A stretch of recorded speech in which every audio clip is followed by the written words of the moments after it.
Well, President Biden will sign the debt ceiling deal, averting the first ever U.S. default. The president will address the nation less than 24 hours after the Senate passed the measure. Senators approved the measure late last night, 63 to 36. Democrats and Republicans joined together to push the agreement over the finish line. This demanded a bipartisan solution. We knew we'd need to come together for a solution like the one that passed tonight. And so I'm happy to stand here passing this critical legislation to support our families, preserve vital programs, and most importantly, avoid catastrophic default. And CBS News congressional correspondent Nikole Killion joins us now. Nikole, we saw a lot of opposition to the bill in the Senate initially. So how did this all come together so quickly?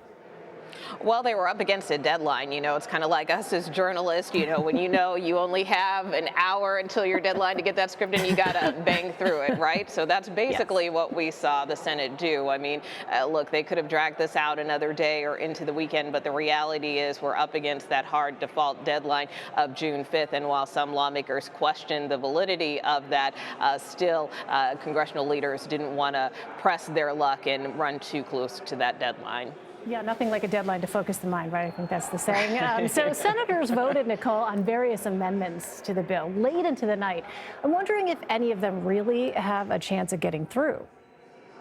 You know, they didn't, and Leader Schumer made clear from the outset of this process that they weren't going to make any changes to this bill again for that deadline reason, because that would require sending the bill back to the House. Of course, the House has already left, which means they'd have to be called back. And again, we're just a couple of days out from that June 5th X date. So really, this was more about giving senators an opportunity to kind of state their positions, state their respective opposition to the package. We know everybody wasn't satisfied. You know, for instance, there was language in the bill that would expedite a pipeline project in West Virginia, which is Senator Manchin's home state. This is something he has been pushing for, as well as Senator Capito, in terms of this issue of permitting reform. But some senators argued, you know, look, this was just a carve out for him.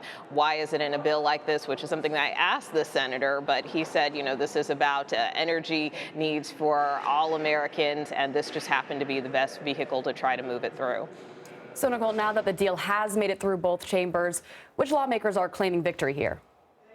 Well, all of them. I mean, we'll hear from President Biden later tonight, of course. This is a major victory for him in terms of securing this agreement. Speaker Kevin McCarthy took a victory lap after the House vote earlier this week. And, of course, Leader Schumer, you know, he feels very confident about how this process played out, which is something that I asked him about last night.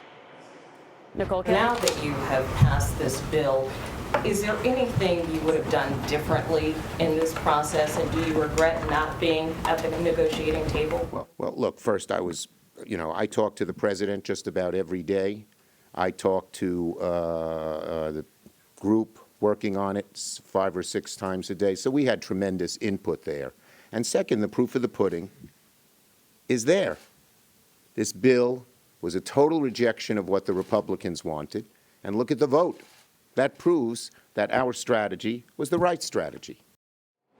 So in terms of Leader Schumer, he feels like Democrats were able to hold Republicans' feet to the fire. And even though this deal was primarily brokered between Speaker McCarthy and the White House, as you heard him say there, he was checking on the progress of things and making sure that his positions were known. And as he explained, you know, he feels the fact that Democrats supported this measure over Republicans. I mean, we saw 17 Republicans join with Democrats, and we saw a similar dynamic in the House with more Democrats backing this bill than Republicans. So he feels that from that standpoint, when you look at the numbers, Democrats did their job.